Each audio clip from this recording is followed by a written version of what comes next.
Hi, I'm NASA astronaut Victor Glover, pilot of the Artemis II moon mission, and I'm here at the Vehicle Assembly Building at NASA's Kennedy Space Center in Florida, where behind me, booster stacking is beginning for the Artemis II rocket. Mission progress got a big boost recently when technicians with the Spaceport's Exploration Ground Systems team inside the VAB began stacking the first components of the Space Launch System rocket, the solid rocket boosters. 10 segments arrived by train to Kennedy in September of 2023, followed by extensive testing and inspections to prepare for stacking. Technicians inside the VAB are using the massive overhead cranes to stack the segments one by one onto the mobile launcher, which will be used to process, assemble, and launch the SLS rocket.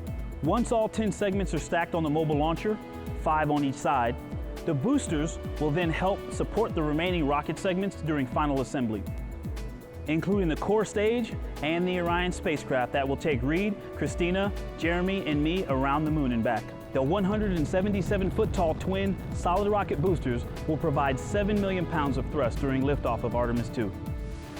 That's a look at your Artemis Moon Minute.